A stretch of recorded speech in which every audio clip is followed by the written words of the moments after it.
Muchas gracias, Presidenta. Con Jimena Mejía, de Grupo Imagen, consultarle. Ayer se dio el proceso interno de Morena para elegir a quién va a ser la candidata del partido por Sinaloa. Se trata de la senadora con licencia Imelda Castro. Ella es un perfil que ha destacado por no ser cercana al gobernador con licencia, y que en su momento se posicionó en favor de que Enrique Insulza tomara licencia para las investigaciones. ¿Qué opinión tiene de este proceso o qué esperaría de esta candidata rumbo a la elección? Pues es una decisión de Morena a partir de sus requisitos de pasar la encuesta, de ser ganador de una encuesta. Y la senadora por Sinaloa es quien, por lo que informó ayer Morena, gana la encuesta. Y es una mujer que pues tiene muchos años en el movimiento de transformación, que quiere mucho a Sinaloa y debe, pues como lo he dicho aquí, ser una persona recta, honesta, amar al pueblo, amar a su estado y tener un proyecto para el estado de Sinaloa. Y ahora pues son coordinadores, ya en su momento se verá si llegan a ser candidatas o candidatos. Gracias, Presidenta. Consultarle también, este día se define la situación jurídica del exfuncionario Fernando Farías Laguna. Él está señalado por la Fiscalía por este delito del huachicol fiscal. ¿Qué espera de este caso en la impartición de justicia? Justicia.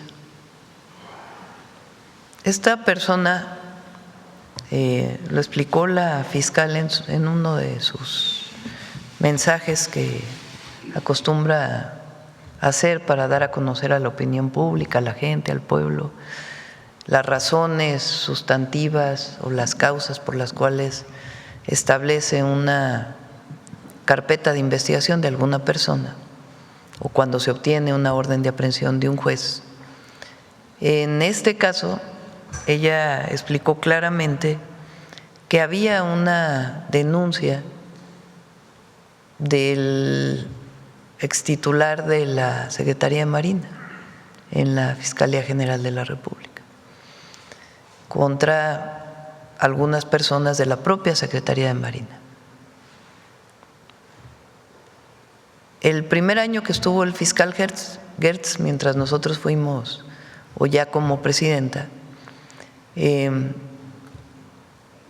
a una nueva denuncia que hace el actual titular o la Secretaría de Marina de estas personas y otras personas vinculadas con un buque que se encontró en Tampico, que traía combustible y que quería entrar al país diciendo que tenía otra sustancia y no el combustible, es decir, quería contrabandear combustible. A partir de ahí se presenta una nueva denuncia y se hacen las detenciones en el 2025. Esta persona que acaba de regresar de Argentina, expulsado de Argentina a solicitud del Gobierno de México, pues tiene una carpeta de investigación muy sólida, denunciada en su momento por el extitular de la Secretaría de Marina y por el actual titular de la Secretaría de Marina. Y hay suficientes datos para conocer que esta persona pues tenía una red que permitía la distribución de combustible que venía como contrabando principalmente de los Estados Unidos. No solamente son personas que eran mandos de la Secretaría de Marina, sino empresarios y otras personas que están en la investigación, algunos de ellos ya detenidos, y otros que se ha solicitado incluso la extradición, porque se encuentran en este momento en los Estados Unidos. Es una red de contrabando de combustible en donde estas personas pues eran parte fundamental de la red. Entonces, es una carpeta de investigación que viene de hace tiempo y se hacen las detenciones y ahora pues lo que se pide pues es justicia de acuerdo con lo que establece el Código de Procedimientos Penales. Gracias, Presidenta. Y por último, consultarle, hoy recibe a los familiares de los 43 normalistas de Ayotzinapa. Sé que usted nos ha comentado que primero le informa a ellos por el respeto, pero ¿qué espera de esta reunión? ¿Qué podría puntualizar o darnos a conocer? La reunión les da información a madres y padres de familia de los avances de nuevas líneas de investigación y detenciones que se han abierto. Por ejemplo, el caso del exgobernador de Guerrero. El día de hoy se le informará a los padres y madres de familia cómo fue que se hizo la investigación para llegar a esta detención por parte del fiscal que lleva el caso y otras líneas de investigación que hay. Entonces, se informa y una vez que se informe, le pedí a la Secretaría de Gobernación y espero que la fiscal esté de acuerdo, que pueda haber antes de el 26 de septiembre, que se cumplen 12 años de la desaparición de los jóvenes normalistas de Ayotzinapa, que se pueda hacer una información pública de cuáles son estas líneas de investigación sin que afecte evidentemente a la investigación, por qué hay nuevos detenidos y cuál es este trabajo que se ha venido haciendo, que es desde mi punto de vista muy relevante, que no se había hecho previamente. Entonces, aquí lo he explicado, sábanas de llamadas telefónicas de esa noche y esa madrugada que nunca se analizaron a fondo por parte en su momento de la Fiscalía o de quienes realizaron esta investigación y que abrieron pues nuevas líneas a nuevas personas que han sido detenidas, no nuevas personas, sino personas que no habían sido involucradas y que hoy están detenidas. Entonces, es muy relevante el avance que se tiene y nuestro compromiso con madres y padres y el pueblo de México de alcanzar la verdad y la justicia y encontrar a los jóvenes. Le agradezco, presidenta. Buen día a todos. Gracias. Vamos por acá. A ver, la compañera. Buenos días, presidenta. Wendy Fernández, de Global Energy y Poder México. ¿Cuál es el beneficio concreto para nuestro país de impedir que una persona con doble nacionalidad pueda aspirar a la presidencia o a una gubernatura? Que el interés superior sea México, ningún otro país. Eso es así de sencillo y así de profundo. ¿Y considera que una reforma de este tipo ayudará a evitar gobiernos con problemas que hoy sí han causado daños al país, como los señalamientos a Rubén Rocha en Sinaloa, los casos de Huachicol o los gastos excesivos dentro de los gobiernos como el de Quintana Roo con Mara Lezama? No tiene que ver una cosa con la otra. Lo que estamos diciendo aquí es que un gobernador, un presidente, una presidenta, tiene que garantizar el interés supremo del bienestar del pueblo y de la nación, y que cuando se tiene doble nacionalidad, un gobernador con doble nacionalidad, pues tiene dos intereses, representa a dos estados o no representa, es ciudadano de dos naciones distintas, y al ser ciudadano de dos países distintos, pues no está claro que su interés supremo sea el interés nacional. Y frente a injerencias, pues es indispensable que los gobernantes sean mexicanas o mexicanos. Eso no quiere decir, porque ha habido gobernantes mexicanos que no tienen doble nacionalidad, que le abren la puerta a la injerencia extranjera, pero por lo menos garantizar que no tengan otra nacionalidad, que no tengan otro interés más que el interés supremo de México. Muchas gracias, presidenta. Es decir, si uno tiene doble nacionalidad y quiere ser gobernador, antes de inscribirse a la candidatura por el partido político como independiente, debe renunciar a su otra nacionalidad. Entonces ahí tomará la decisión la persona si de veras quiere ser gobernador o gobernadora para representar el interés de México. Repito, eso no quiere decir también que haya mexicanos que no les guste andar abriéndole las puertas a gobiernos extranjeros. Esa es la historia de México. Pero por lo menos que garanticemos que solo son mexicanos. Bueno, vamos. A ver, la compañera. Gracias. Presidenta, justo de este tema, ayer Cabeza de Vaca anunció su aspiración para competir por la presidencia. ¿Esta iniciativa le cerraría las puertas en definitiva? Y también comentarle, él tiene un… Está muy difícil ser candidata o candidato y lanzar tu candidatura desde otro país, ¿no? Ya nada más eso, imagínense. También preguntarle, él tiene problemas legales respecto a denuncias, eso también es un impedimento y no sería suficiente sí, pero esto. Ese impedimento, no sé si quieran comentar eso. Si una persona tiene una orden de aprehensión emitida por un juez, ¿puede ser candidato? Sí puede ser candidato, aunque tenga una orden de aprehensión de un juez. ¿Estamos seguros de eso? Sí, es un impedimento. A ver, vamos a buscar el artículo donde dice que sale.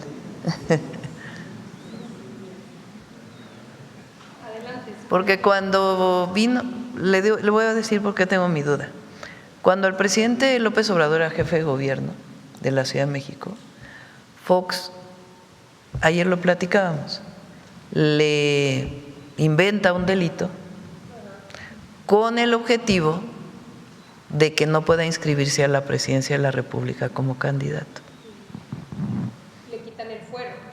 No solo le quitan el fuero, sino el problema era que teniendo un delito, siendo responsable de un delito, no podía inscribirse como candidato. Por eso me entró la duda ahora que lo dijeron.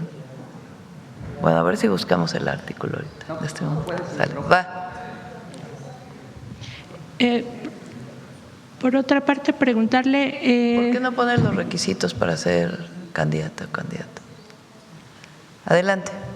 También preguntarle, Presidenta, en el caso del senador Enrique Insunza, él se separa de Morena, sin embargo mantiene el cargo de legislador y por lo tanto el fuero. ¿Qué opinión tiene al respecto de esta decisión que tomó el legislador? Ya lo comenté yo en otras ocasiones, ¿no? Okay. Y por último, de mi parte, también había comentado que iba a insistir acerca a Estados Unidos sobre las pruebas que tienen ellos acerca de los cargos que imputan a los 10 ciudadanos. ¿A través de qué mecanismos el gobierno ha insistido sobre estas pruebas que tienen ellos? Ya lo hemos mencionado eso varias veces, ¿no? Y ya hemos hablado de ello. Perfecto. Laura Arana, del Sol de México. Gracias. Presidente. Vamos, a ver… ¿Quién por acá?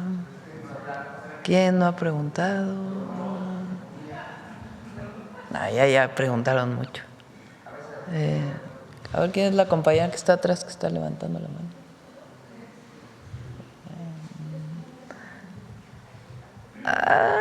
A ver, hasta atrás, la compañera que está atrás. Ni alcanzo a ver, solo veo su manita que está así. Atrás, la compañera que está atrás, que estaba levantando la mano.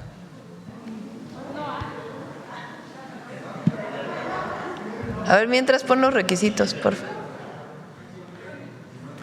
Y en la ley electoral también. ¿No? ¿No encontramos quién? Bueno, a ver, la compañera atrás que no ha preguntado ella. Belmont, ¿tienes los requisitos? Sí. O sea, el requisito para ser presidente, gobernador, gobernadora en la Constitución y en la ley electoral. Para ser presidente se requiere ser ciudadano mexicano por nacimiento en pleno goce de sus derechos, hijo de padre o madre mexicanos y haber residido en el país al menos durante 20 años, tener 35 años cumplidos al tiempo de la elección, haber residido en el país durante todo el año anterior al día de la elección. La ausencia del país hasta por 30 días no interrumpe la residencia. No pertenecer al estado eclesiástico ni ser ministro de algún culto. no estar en servicio activo en caso de pertenecer al Ejército, Fuerza Aérea, Armada y Guardia Nacional 6 meses antes del día de la elección. No ser titular de una Secretaría de Estado, Subsecretaría o de la Fiscalía General de la República o del Poder Ejecutivo de alguna entidad federativa, a menos de que se separe de su puesto 6 meses antes del día de la elección. No estar comprendido en alguno de los impedimentos previstos en el artículo 83 de esta Constitución, no tener o haber tenido en los últimos 3 años anteriores al día de la elección un vínculo de matrimonio, concubinato, unión de hecho o de parentesco por consanguinidad o civil en línea recta sin limitación de grado o en línea colateral hasta el 4º grado o de afinidad hasta el 2º grado con la persona que está ejerciendo la titularidad del Ejecutivo Federal. Este fue incorporado por nosotros, que es el que no haya nepotismo. 83. El presidente entrará a ejercer su encargo 1 de octubre y durará en 6 años. El ciudadano que haya desempeñado el cargo de presidente de la República, electo popularmente o con el carácter de interino sustituto, o asuma provisionalmente la titularidad del Ejecutivo Federal, en ningún caso o por ningún motivo podrá volver a desempeñar este puesto. En caso de falta absoluta del presidente de la República, en fin, vamos más abajo. Ahí no viene en la Constitución, ninguna baja más, nada que tenga que ver con que tenga una orden de aprehensión.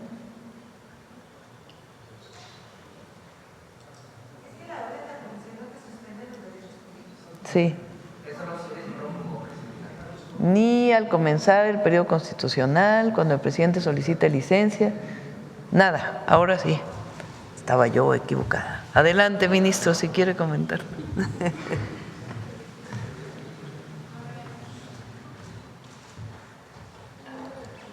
Habla de… Lo que pasa es que el tema de las personas que tenían un orden de aprehensión o que incluso están siendo procesadas, dio un debate hace algunos años en la Corte de si suspendían o no sus derechos políticos. La Corte decidió, por ejemplo, que tratándose de personas que están procesadas pueden votar, y a partir de ese criterio fue que ya se fue abriendo para que pudieran votar en reclusorios o en centros de reclusión. El criterio es que una orden de aprehensión, a pesar del texto que tiene otro precepto de la Constitución, no impide que alguien se registre para poder ser candidato, porque podría ser muy fácil, no digo que este es el supuesto, yo no me refiero ahorita a ningún supuesto en particular, que pudiera obtenerse una orden de aprehensión y con eso quitar a alguien de la contienda, pero este criterio ha evolucionado. Efectivamente, cuando fue el caso del presidente López Obrador, estaban todavía vigentes otros criterios y prácticamente cualquier cuestión de carácter penal hacía que no se le pudiera registrar como candidato, pero lo que se quiso hacer en aquel momento fue quitar el llamado fuero y procesar al presidente López Obrador antes de que fuera candidato e incluso ya estando detenido, ya quitarlo de la contienda. Era un supuesto diferente. Aquí tendríamos que ver qué diría el Tribunal Electoral, que es a quien le correspondería, si una persona que tiene un orden de aprehensión pretende postularse a algún cargo de elección popular. Mi opinión, por los precedentes que ha habido, es que sería un criterio garantista tratando de permitir que la persona pueda competir. Otra cuestión es si ya en el transcurso, por alguna cuestión, se le vincula a proceso y en esta vinculación a proceso se dicta una medida cautelar de prisión preventiva y entonces por razones obvias pues ya no podría competir ni ejercer el cargo en su caso. Gracias. Las sentencias a veces establecen la suspensión o la pérdida de derechos políticos. Esto también es muy cuestionable constitucionalmente. Habría que ver cada caso concreto. Los jueces normalmente lo hacen en automático. Dictan una sanción, una pena y ponen la pérdida o la suspensión por un tiempo de derechos políticos. Esto es cuestionable constitucionalmente y habría que ver cada caso concreto. Gracias. Gracias. Adelante. Con su permiso, Presidenta, y con el permiso de la patria, buenos días a todas y a todos. Soy Patricia Hernández, vengo de Chicago en representación de la Fundación Fusión Latina Chicago para plantearle 3 asuntos que tienen un mismo propósito: acompañar y mantener cerca de México a nuestras familias migrantes. Primero, está por cumplirse 1 año de la muerte del primer migrante mexicano asesinado a manos de autoridades de Estados Unidos, ICE, el señor Silverio Villegas González, cuyo caso está sin concluir y aún se reclama justicia. Hoy entregamos a su equipo la carta del Concilio de la Villita con esta información y otros abusos importantes que manifiestan y que son de carácter de atención e investigación para las detenciones que se realizan a nuestros hermanos migrantes. Traigo la información y las peticiones correspondientes. Les solicitamos respetuosamente que sea revisada y canalizada y que podamos tener un mecanismo de seguimiento para nuestras comunidades en Chicago. Segundo, queremos poner a disposición de nuestros connacionales una red de 21 capellanes hispanos y bilingües, la mayoría mexicanos, preparados para acompañar a familias en momentos de crisis, duelo, trauma, miedo o separación familiar. No buscamos sustituir a las instituciones, queremos ser un puente hacia ellas. Le entregamos también su propuesta y solicitamos explorar una colaboración con el Gobierno de México y nuestro consulado en Chicago. Y termino con una buena noticia, Presidenta, porque también las buenas noticias son igual de importantes.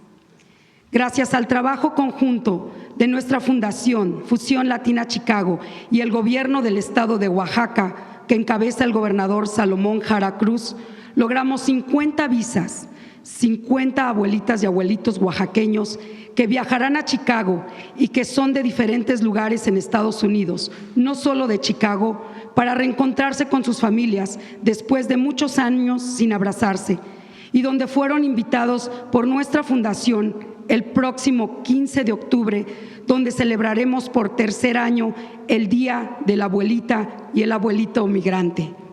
Presidenta, queremos pedirle muy respetuosamente su apoyo para explorar la posibilidad de institucionalizar esta fecha, 15 de octubre, y convertirla en un reconocimiento oficial a nuestros abuelos migrantes y a las familias separadas por la migración.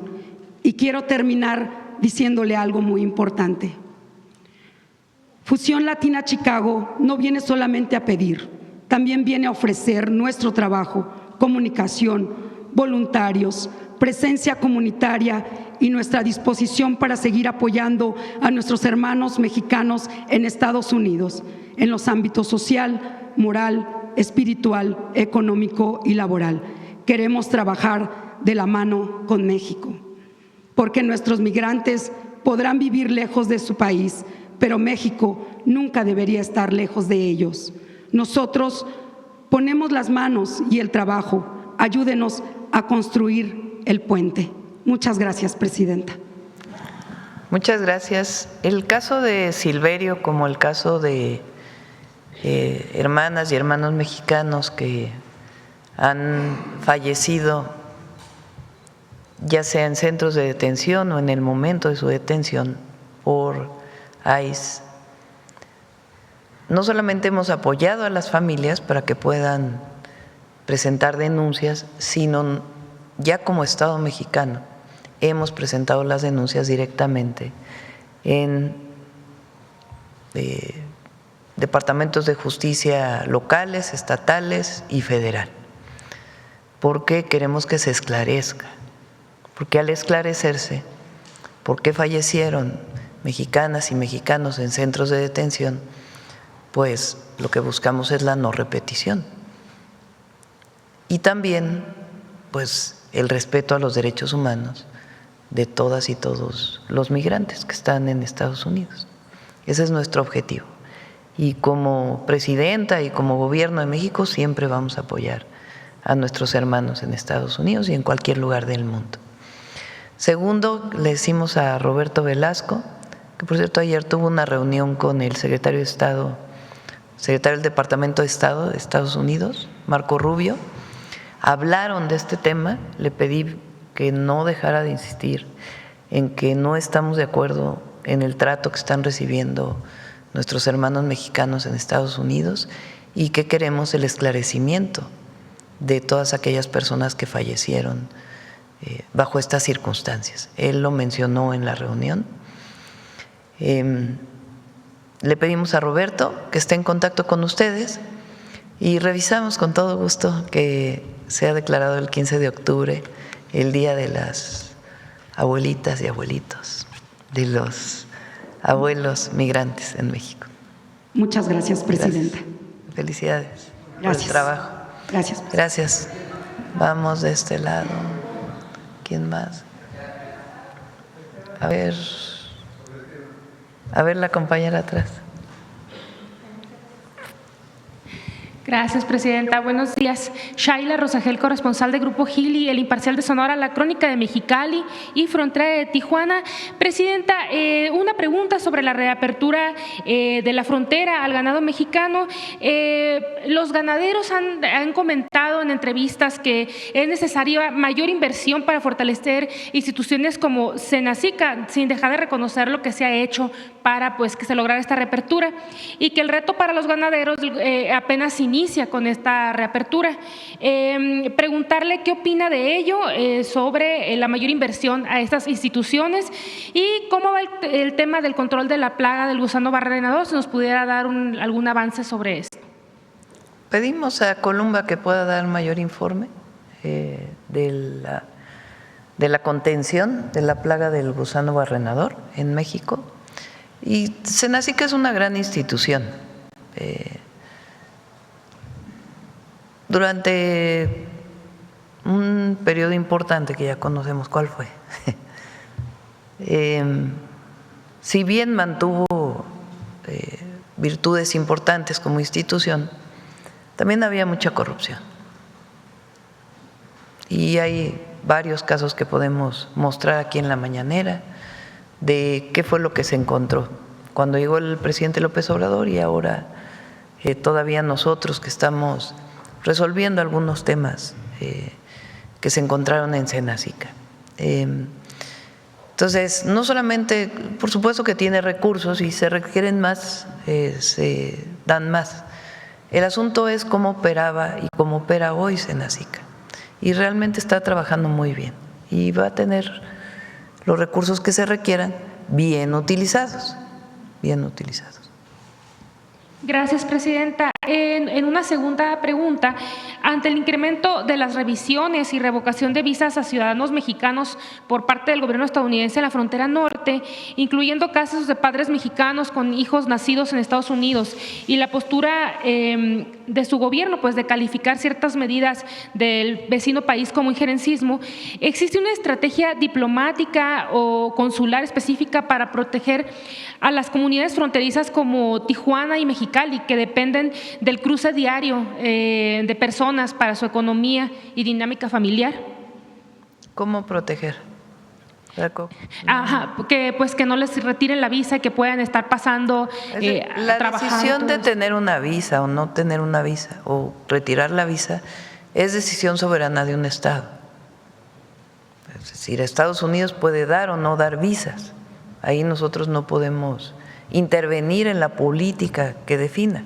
Es una política que define. Podemos estar de acuerdo o no estar de acuerdo, pero es una decisión que le compete al gobierno de los Estados Unidos.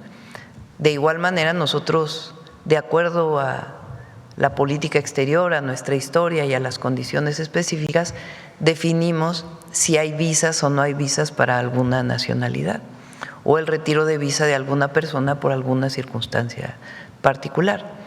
Lo que nosotros siempre vamos a informar es en el caso de personas en donde suponemos que hay intereses políticos y no hay otro trasfondo, pues siempre lo vamos a informar y a denunciar. Y así lo hemos hecho en varios de los casos. Así es. Entonces no hay una cosa de que nosotros podamos proteger para evitar que tengan o no tengan visa. Sí podemos ayudar, como en el caso que mencionó la compañera, para que puedan tener visa un grupo de personas que quieran ir a visitar a sus familiares a través de los mecanismos diplomáticos y consulares que existen, eso sí. Pero la definición de si se da visa o no se da visa es decisión soberana de un gobierno. Gracias, presidenta. Ya por último, una tercera pregunta. Preguntarle sobre el foro regional en Nuevo León que se dio la semana pasada para regular el uso de los dispositivos en las escuelas. Si le comentaron algo, cómo les fue en este foro, quiénes participaron y si participaron estudiantes de secundaria en este foro, preguntarle, presidenta. Sería todo. Le pedimos a Mario, creo que ya informaron, ¿no? A que puedan informar del foro. Ahora, nuestra opinión, mi opinión, es que sí debe restringirse el uso de celulares en las escuelas. Ya hay esa disposición en 16 estados de la República y después de lo que vimos aquí en la mañanera, del impacto que puede tener el uso excesivo de las plataformas digitales en el crecimiento, en la conducta, en el desarrollo cognitivo de la niña, del niño en su desarrollo, me parece que es importante que en las escuelas se regrese al papel, al lápiz, a un aprendizaje que no tenga que ver con los dispositivos electrónicos y que en el recreo pues se juegue y que no estén los niños cada uno con su celular en una realidad virtual y que se promueva pues el vínculo social entre las niñas y los niños. Esa es mi posición, después de haber leído todo el impacto que tiene. Esa es la posición también de muchos gobiernos de los estados, de todos los partidos políticos, por cierto. Después de la presentación que vimos aquí de tantos expertos, pues se fortalece más esta posición. Sin embargo, no voy a tomar personalmente la decisión, sino lo que estamos haciendo es ahora consultar en los consejos técnicos de las escuelas, para que también las maestras y los maestros, escucharlos, nos digan pues qué es lo que opinan. Y a partir de ahí ya tomar una decisión y que sea establecida por el Consejo de Educación, donde participan todos los secretarios de Educación Pública de todo el país. Ese es para el uso de celulares en las escuelas. De todas maneras, por ejemplo, ayer creo que salió un juicio, o la resolución de un juicio de la empresa Meta, frente a varias entidades de los Estados Unidos que pusieron demandas contra la empresa precisamente por la forma en que funcionan los algoritmos y la adicción que están generando en la población, particularmente en niñas y en niños. Hay una resolución, vamos a pedir que la presentemos, no sé si tienes algo de la resolución, a ver si sale en algún medio para que podamos conocerla, pero tiene que ver con limitaciones y también el control parental de los padres de familia del uso de las redes sociales e incluso recursos económicos que obtienen quienes pusieron esta demanda. Es decir, es un reconocimiento de que en efecto, ya en un juicio, las plataformas digitales a través de los mecanismos, de los algoritmos, del scrolling infinito y de otros mecanismos están generando adicción y problemas en el crecimiento de niñas y niños, en este caso de Estados Unidos. Entonces, no es aislado lo que estamos planteando. Hay muchos estados, muchos países que ya tienen regulaciones sobre otros temas. Entonces, este septiembre, digamos, se definirá lo de las escuelas y después queremos seguir discutiendo lo que tiene que ver incluso con la inteligencia artificial. Hoy viene una entrevista muy interesante que le hacen a Bill Gates en el New York Times sobre lo que él piensa de la inteligencia artificial, que es alguien que ha promovido pues el desarrollo de la tecnología digital pues desde hace muchos años. Y él es muy crítico ante la inteligencia artificial. Vale la pena leer esa entrevista porque no es, para que no digan que nosotros queremos censurar o no, lo que estamos es generando una discusión, un debate público sobre el impacto que están teniendo en todas las áreas, desde el área educativa, de formación, hasta la injerencia en asuntos que solo deberían competirle a las mexicanas y a los mexicanos. Ahí está. Meta pagará casi 18,000 millones de dólares para resolver las demandas por la adicción de los adolescentes a sus herramientas. El acuerdo incluye un límite de tiempo de conexión a Facebook e Instagram de 2 horas diarias para los menores, que tampoco podrán acceder a las plataformas durante la noche. Esa es ya la resolución del juicio. Entonces, sí es un tema muy relevante y hay que ver si eso solo es en Estados Unidos o puede tener alcance también a México. Ahí se lo encargamos a Luisa y a los abogados, al doctor Saldívar, para ver cómo esta resolución puede también impactar a México. Adelante, adelante. Gracias, presidenta. Solo por el tema de la doble nacionalidad, en el caso de Cabeza de Vaca, el Tribunal Electoral determinó que no podía ser candidato a diputado plurinominal en la pasada elección. Usted recordará que buscó ser candidato. Le negaron el registro como candidato pluri porque fue considerado prófugo de la justicia. Y toda vez que tenía la condición de prófugo de la justicia, no pudo ser registrado. Solo, digamos, porque se preguntaba, ¿no?, sobre este tema. Qué bueno que lo aclaras. Ahora, sobre el tema del Tribunal Electoral, también ayer resolvió que Somos MX, Somos México, tiene que cambiar el nombre del partido político y tiene que también que cambiar la nomenclatura. Esto porque se podría generar una percepción, una especie de afinidad hacia el nombre del partido, toda vez que dicen ser México. Yo no me siento representado por esa, no siento que eso sea México, ese partido político, y seguramente muchos de los que estamos aquí, nos están viendo, no se sentirán identificados. Ese cambio ahora está ordenado por el tribunal y ayer se acusaba por parte de los liderazgos de este partido político que el tribunal recibió presiones desde arriba para que les cambien el nombre y el color de su partido político. ¿Tiene una opinión al respecto, presidenta? Bueno, desde el Instituto Nacional Electoral se le dio registro a este partido y desde entonces se dijo tiene que cambiar de nombre porque llamarle México a un partido político, pues no creo que nadie pueda ponerse el nombre de México y menos Somos México, es mi opinión. Pero independientemente de mi opinión personal o de la opinión de todos, fue una orientación del Instituto Nacional Electoral. Y ellos se inconformaron y el Tribunal Electoral lo que dice, a ver si sale la resolución del tribunal porque es interesante, porque lo mencionan, que no debería de usarse el nombre de México en un partido político y el color rosa pues es el color del Instituto Nacional Electoral. Entonces, por eso se pide que se cambie para que no se confunda con el color del INE no se toca. O sea, antes pedían estos mismos que el INE no se tocara y ahora utilizan el color del INE para ser un partido. Un partido, pues es un partido, es una parte de la sociedad, no es la sociedad.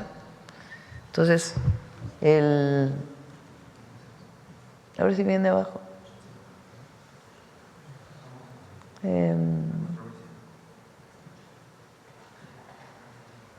A ver, aquí está.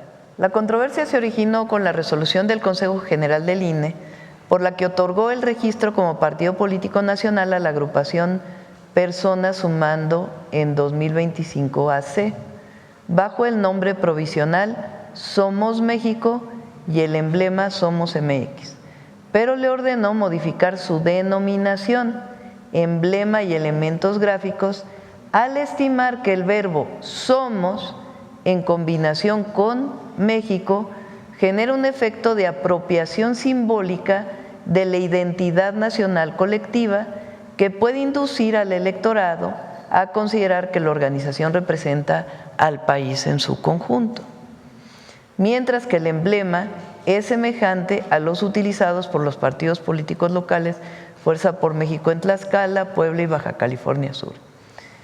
Inconforme con tal resolución, el partido interpuso un medio de impugnación para revocarla con el argumento de que el Consejo General introdujo una restricción no prevista en la ley. Abajo, para la resolución ya. Al resolver el asunto, a propuesta del magistrado presidente Gilberto Batis García, la Sala Superior estimó que los agravios del partido son parcialmente fundados, pero insuficientes para alcanzar su pretensión de revocar la determinación recurrida. Consideró que la resolución del INE no precisó adecuadamente los parámetros ciertos, objetivos y verificables, pues ello depende de una prohibición expresa y cáustica de la frase Somos México. En fin, esencialmente ese es el argumento que estima la autoridad electoral, que al decir Somos México, pues puede confundir a la gente, porque todos somos México, todos y todos somos México.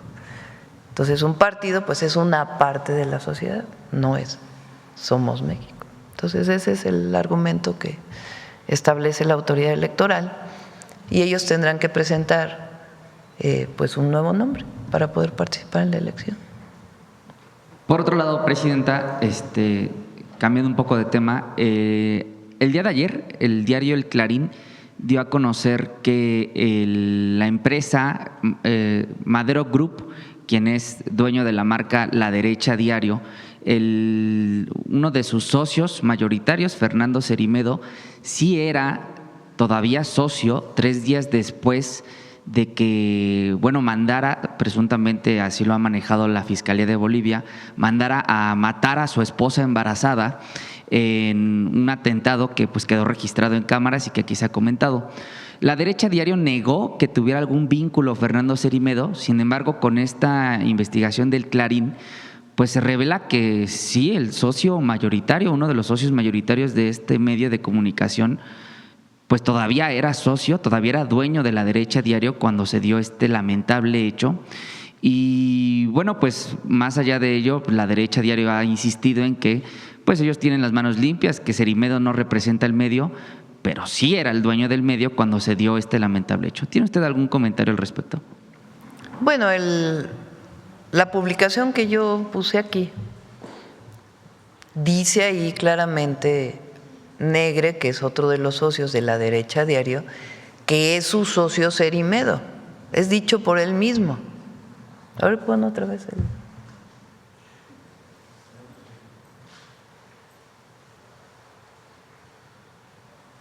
De hecho, el Clarín revela que se vendieron las acciones de Cerimedo 3 días después de haber sido aprehendido. Esto es que sí seguía siendo dueño y pues sí era el socio, ¿no?, mayoritario de esta empresa. No, pero se reivindicaban como algo único. O sea, en diciembre del 2025, que es celebrando con mi socio Cerimedo. O sea, Javier Negre, de La Derecha Diario, dice celebrando con mi socio Cerimedo.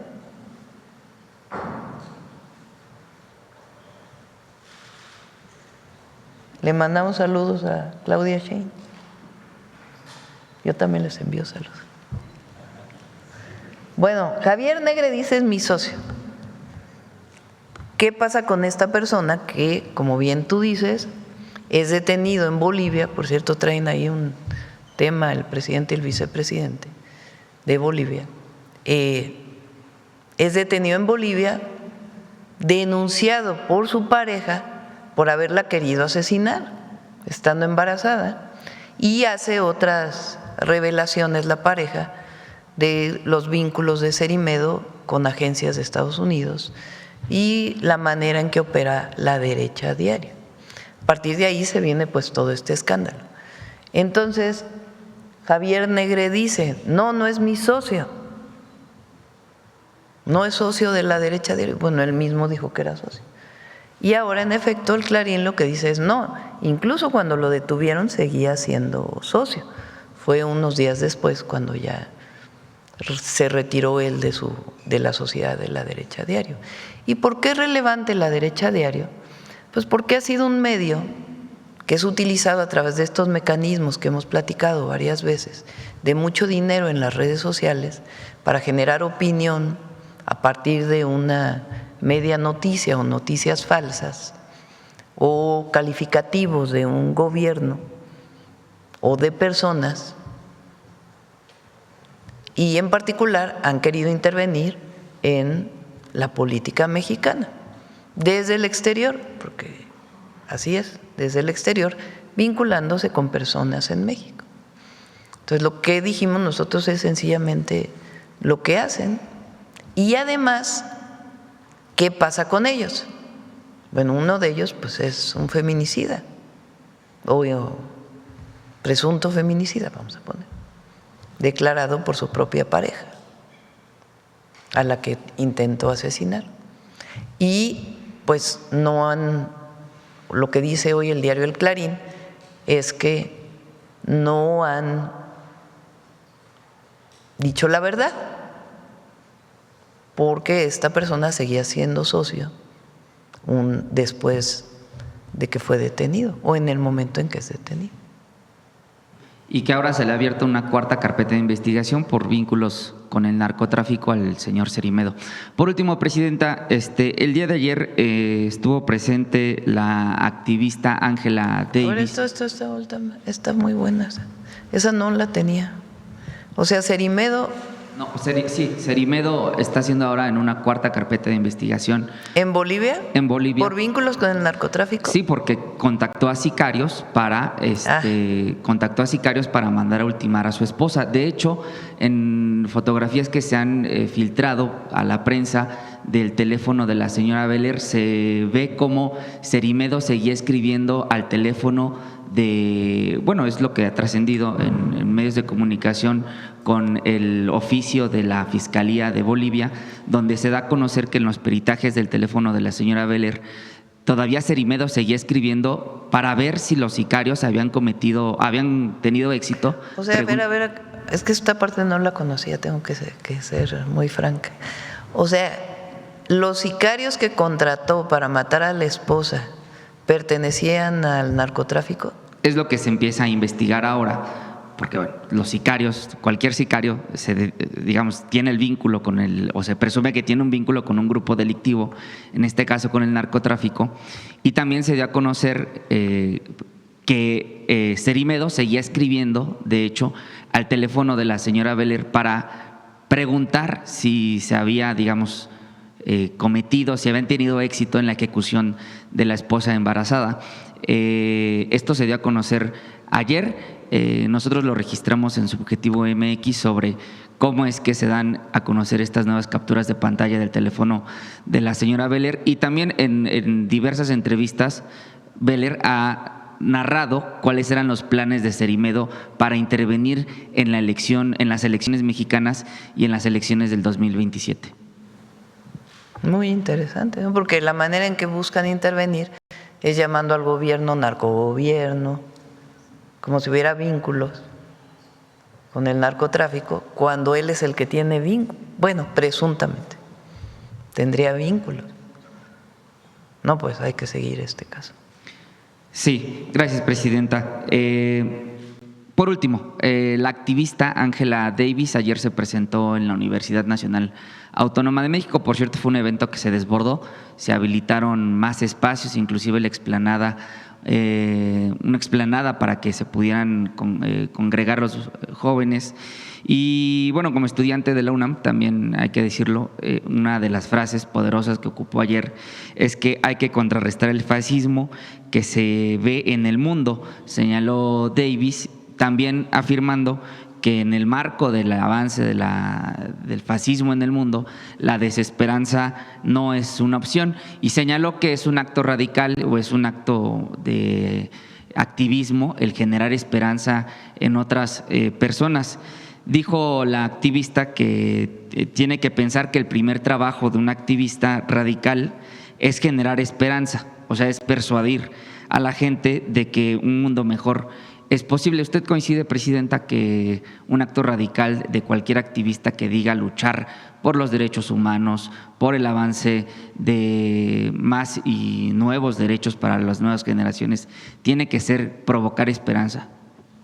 Angela Davis es una institución en la defensa de los derechos de las mujeres y los derechos civiles.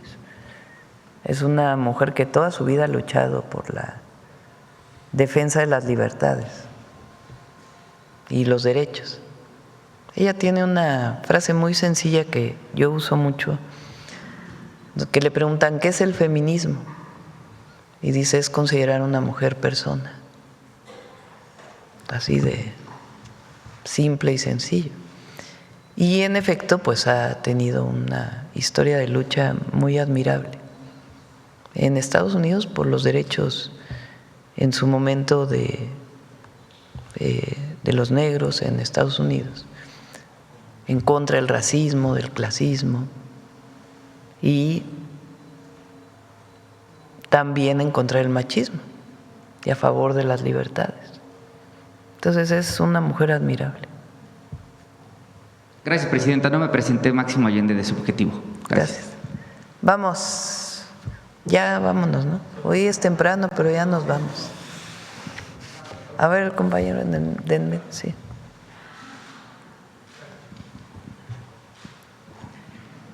Gracias, Presidenta. Carlos Padilla, de la revista Zócalo.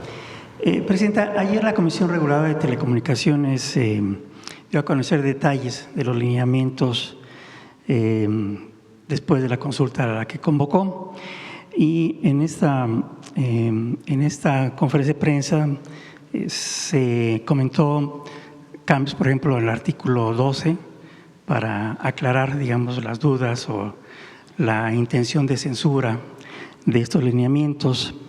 Y aquí en la revista Zócalo, desde que iniciamos este proyecto hace casi 26 años, hemos seguido el tema de la libertad de prensa, el derecho a la información, el derecho a las audiencias, y acompañados por catedráticos de la UNAM, de muchas universidades y periodistas independientes, todos preocupados por los derechos de las audiencias. Y en este tramo de época, de un cuarto de siglo, pues hemos atestiguado cómo los empresarios de la radiodifusión se han venido oponiendo a los derechos de las audiencias. La ley Televisa, recordamos esa foto donde fueron conductores de televisión al Senado a presionar en la época de la ley Televisa, en fin.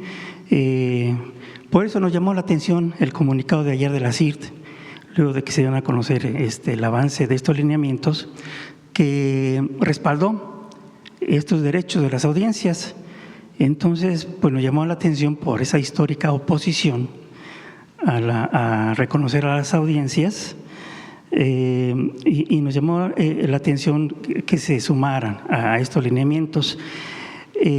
¿Los empresarios estaban equivocados, estaban malinterpretando los lineamientos, o qué se les concedió para ahora respaldar este documento?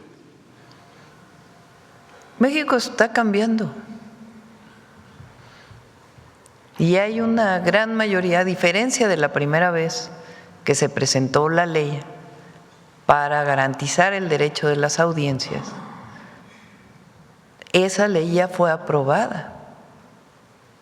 Ahora, lo que estábamos discutiendo o poniendo a consulta pública, más bien, por parte de la Comisión, es los lineamientos para garantizar ese derecho.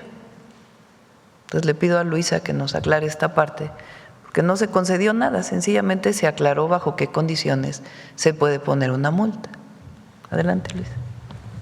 Sí, presidente. Con su permiso, presidente, en efecto, bueno, el 21 de agosto concluyó esta consulta pública que duró varios días por parte de la Comisión Reguladora de Telecomunicaciones. Ayer tuvieron sesión para definir ya la conclusión de este proceso. Quiere decir que se van a publicar en el Diario Oficial de la Federación estos lineamientos, y ayer nos explicaba la consejera presidenta en qué consistieron algunos de los cambios, y tienen que ver con precisar, digamos, no dejar espacio a interpretación. Por ejemplo, en el caso de las sanciones, incluso ahí se enlistan las 3 posibilidades por las cuales puede intervenir la comisión, que ya en este espacio hemos comentado. Por ejemplo, si los medios de comunicación no emiten su código de ética. Una de las responsabilidades importantes y de los avances en esta ley es que todos los medios tengan códigos de ética. Bueno, si no se emiten esos códigos de ética, puede actuar la comisión. Una segunda tiene que ver con no nombrar a un defensor o defensora de las audiencias. Esa es otra de las obligaciones importantes, tener una persona que reciba las quejas de las audiencias. ¿Quiénes son las audiencias? Cualquiera de nosotros que escuchamos la radio o que vemos la televisión. Entonces, si alguno de los medios, estamos hablando de televisión y radio, no nombra a su defensor o defensora, la comisión puede actuar. Y un tercer motivo es no tener un mecanismo eficaz. Es decir, yo nombro a mi defensor o defensora, pero pues finalmente no hay un lugar en donde puedo llevar a cabo mi queja, no contesto, no respondo, no tengo un mecanismo eficaz. Entonces, tener el mecanismo eficaz para que se puedan resolver estas quejas sería la tercera posibilidad en la cual puede intervenir esta comisión. Eso fue aclarado en los lineamientos y creo que finalmente se dio un debate plural. Para eso son las consultas públicas. Ayer nos comentaban, hubo más de 8,000 comentarios, varias propuestas de diferentes grupos, unos de ellos sin duda la Cámara de Radio y Televisión, la CIRT, que como bien usted señala, sacó un comunicado, pues digamos, de alguna manera respaldando el trabajo que realizó esta comisión de manera plural para concluir un avance histórico en nuestro país. Al día de hoy podemos decir que lo que dice la ley va a ser efectivo a través de los lineamientos, ya con plazos establecidos para que los medios puedan cumplir con estas nuevas obligaciones. Bien, consejera, si me permite igual, olvidé decir, presidenta, que hay que reconocer la iniciativa de usted para presentar este tema tan polémico para los concesionarios, pero mucha gente respaldamos desde hace mucho tiempo la necesidad de estos lineamientos y también pues la consulta misma, ¿no? Yo creo que hay que reconocer eso de su gobierno. Consejera, en su comunicado del 28 de julio, la CIR, luego de reconocer esta apertura del gobierno federal, dice: entendemos y apoyamos el mandato regulatorio para avanzar en el tema de la protección de las audiencias. Sin embargo, en su inciso 3, apartado tercero, dice: se pretende establecer un recurso de inconformidad a través del cual el gobierno podrá revisar todas las decisiones de los defensores de las audiencias. Con ello, el gobierno terminará diciendo qué contenidos, incluidos informativos, se pueden transmitir y cuáles no. Luego, en su comunicado del 10 de agosto, dice, se inconforma en este sentido, dice: además la Comisión Reguladora de Telecomunicaciones no ha informado que su intervención solo ocurrirá a solicitud de quien presente la queja ante el medio y en todo caso se constreñirá a temas procedimentales. En ningún caso sobre temas de contenido editorial, ni con respecto a las determinaciones del defensor de la audiencia que nombre cada medio de comunicación. Esto dijo la CIR en su comunicado. Esto nos estarían diciendo que no habrá multas cuando concesionarios continúen mintiendo, como TV Azteca, que dice que México es un narcoestado, en fin. ¿No habrá multas para estos concesionarios entonces? Mira, es muy importante esta pregunta porque en ningún momento en realidad había una pretensión por parte de la Comisión de multar en el caso de los contenidos. Lo que los medios deben hacer es una autorregulación, por eso ellos emiten sus códigos de ética y ellos nombran a sus defensores. De lo que se trata es poner a disposición de las audiencias un mecanismo para poder quejarte si consideras vulnerado alguno de tus derechos. Uno puede ser el derecho a la información veraz. Entonces tú puedes ir y quejarte y decir, bueno, considero que en este noticiero tal contenido contenía información no veraz y entonces que inicie ese proceso. Entonces, ¿qué sucedió durante esta consulta? Que se aclaró con mucha precisión que no hay una intención de la comisión o no podría la comisión sancionar en específico. O sea, no es la comisión quien valora de manera final si hubo o no una mentira. ¿Quién hace esa valoración? El defensor o la defensora de audiencias. Es la persona que va a valorar los dichos del quejoso, de la audiencia, y en su caso de considerar que debe haber una rectificación, recomienda, saca una recomendación donde se dice, bueno, se recomienda que aquí se aclare, que aquí se rectifique, que aquí se dé espacio para un derecho de réplica. Entonces se trata de la persona nombrada por los propios medios, por eso es una autorregulación, quien va a tomar esta determinación.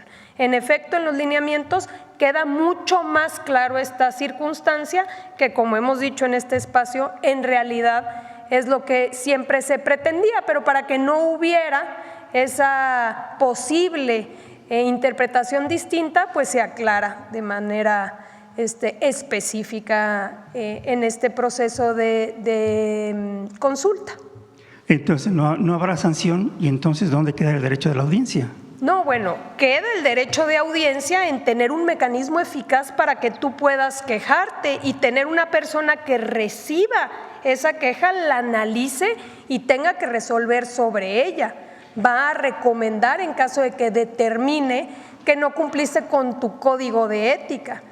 Antes no existía ningún mecanismo eficaz, estaba simplemente a la expectativa de qué se dice y qué se presenta en los propios medios. Hoy, como derecho de la audiencia, es que tienes un mecanismo para presentar, en caso de que consideres vulnerado tu derecho, esta queja y alguien te va a responder, alguien va a analizar esa queja y va en su caso a determinar si hay o no esta violación de tu derecho. Ayer la comisionada Solano le preguntamos, consejera, perdón. O sea, ¿quién determina una multa? Durante todo este periodo que se discutió los lineamientos, la acusación era que el gobierno quería censurar y que si un medio de comunicación decía algo que no le gustaba al gobierno, entonces el gobierno le iba a poner una multa. Entonces lo que tú dices es, TV Azteca dijo algo que es mentira, o Radio Fórmula dijo algo que es mentira. ¿Quién tiene el derecho de ponerle una multa por decir mentira? Nosotros no estamos de acuerdo en que sea el gobierno, ni tampoco la comisión, porque entonces rayan la censura. O sea, ¿hasta dónde puedes tú multar a alguien por lo que dijo? ¿Quién determina si eso que dijo es mentira o no? O si es una opinión contra el gobierno, por ejemplo. Entonces nosotros no queremos ejercer la censura porque no estamos de acuerdo en la censura. Entonces no estamos de acuerdo en que la comisión multe a un medio de comunicación por el contenido de lo que dice. No estamos de acuerdo con ello, porque siempre hemos luchado por la libertad de expresión. ¿Qué buscamos? Que en los medios en todo caso se busque que haya opiniones diversas, porque en general no es así, o se dicen mentiras. ¿Qué opción alternativa tenemos a que el gobierno sancione o que una comisión autónoma técnicamente sancione por el contenido? Porque con eso no estamos de acuerdo, porque eso raya en la censura. ¿Qué opción tenemos? Bueno, que haya una persona que defiende el derecho de las audiencias. Y entonces un individuo, una persona, un ciudadano, una ciudadana, cualquier persona del pueblo de México puede decirle a esta persona: oye, no estás cumpliendo con tu código de ética de medio y además dijiste mentiras. Por ejemplo, que en tal lugar hubo una balacera, como le hizo Loret de Mola en una ocasión. Bueno, ciudadanos de ese pueblo pueden decirle al derecho de las audiencias: oye, es mentira lo que dijiste, aquí no hubo nada y aquí está la prueba. ¿Qué tiene que hacer ese medio con su defensor de audiencias? Decir: tengo esta queja públicamente, tener un espacio público donde diga: he recibido quejas de este tema y pido al medio que aclare. Puede parecer que no es suficiente. Bueno, pero es un avance democrático muy importante. Que el medio esté obligado a publicar su código de ética. Que el medio esté obligado a nombrar a un defensor de las audiencias. Y que ese defensor de las audiencias tenga un mecanismo claro y transparente para recibir la queja de las audiencias. Es un tercero, incluso nombrado por el propio medio. Podría decir uno: bueno, no es suficiente porque a lo mejor van a seguir diciendo mentiras. Bueno, pero es un avance importantísimo. ¿En qué puede poner la comisión una multa? Porque no nombraste a tu defensor, porque no publicaste tu código de ética, porque no tienes un mecanismo transparente y accesible para poderte quejar. Son esencialmente las tres razones por las cuales la comisión puede poner una multa. Que un medio de comunicación se niegue a poner su defensor de las audiencias. Entonces hay un llamado y si no se cumple, pues entonces puede haber una multa. Pero por el contenido de lo que publica, no. Porque entonces el tema es quién está censurando. ¿O estamos censurando, sí o no? Y nosotros no queremos caer en que digan que el gobierno censura, porque no estamos de acuerdo en la censura. Y no estaríamos de acuerdo en una regulación de ese tipo. Por eso generamos un mecanismo que ya está en la ley y que ahora ya tiene lineamientos claros para que las personas que escuchan la radio, que ven y escuchan la televisión, puedan quejarse ante el medio. Entendemos eso, Presidenta, y reconocemos esos avances, por supuesto que son importantes. Nosotros insistimos en que se defiendan a las audiencias. Ayer la comisionada Solano, en su conferencia de prensa, le preguntamos qué artículos habían cambiado aparte del 12. Citó ya 3 en ese avance de los lineamientos que no se dieron a conocer completamente. Le preguntamos qué artículos habían cambiado. No sé si tengan el detalle la consejera jurídica de qué otros artículos habían cambiado aparte de esos 3 que se citaron ayer.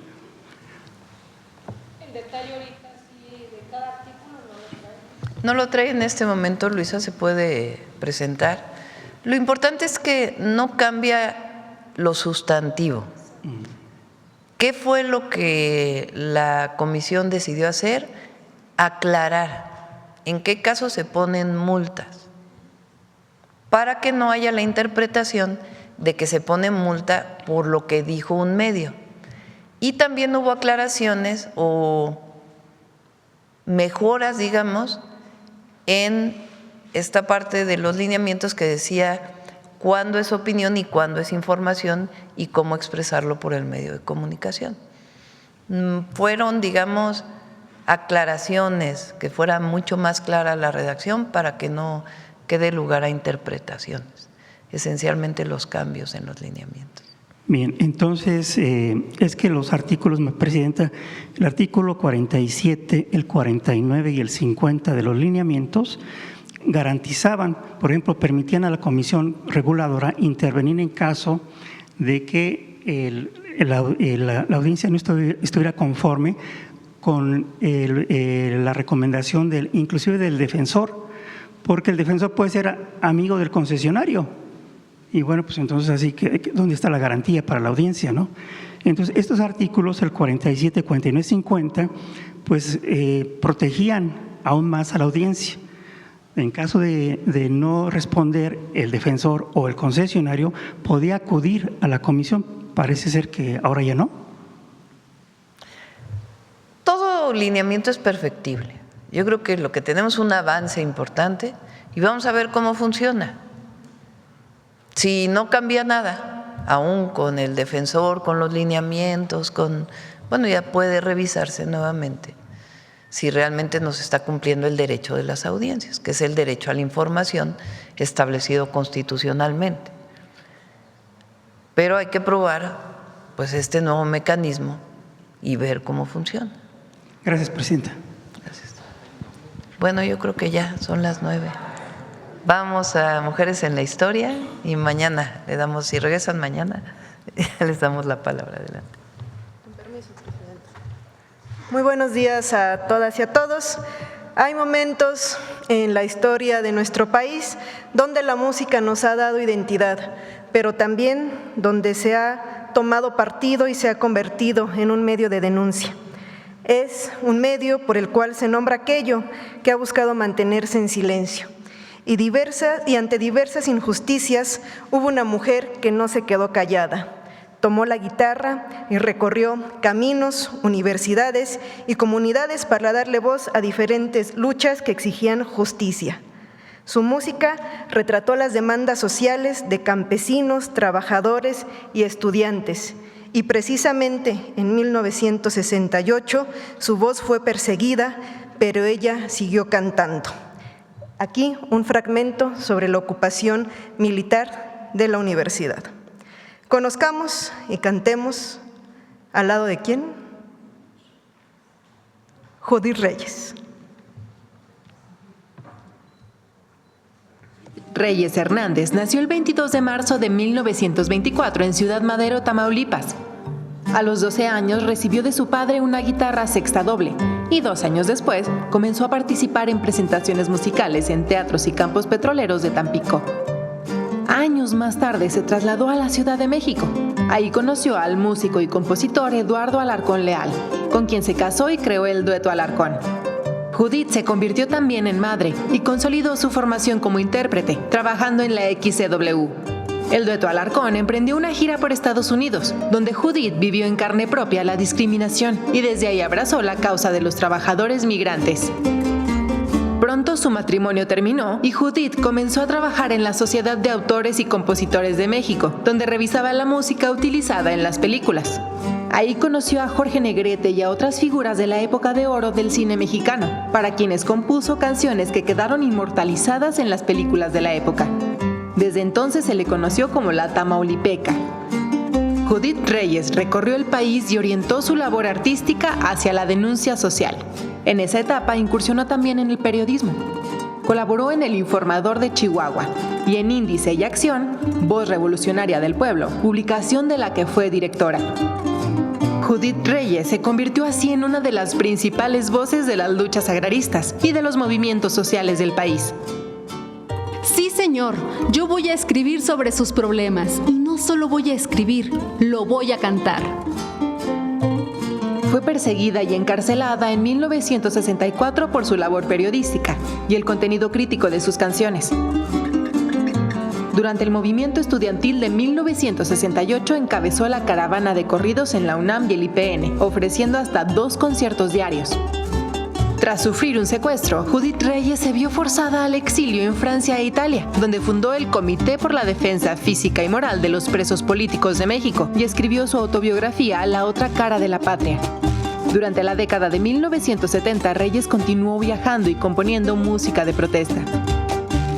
Judith Reyes murió en 1988, dejando una huella en la música popular mexicana y en los movimientos sociales de su tiempo, para los cuales la canción constituyó una herramienta de lucha política.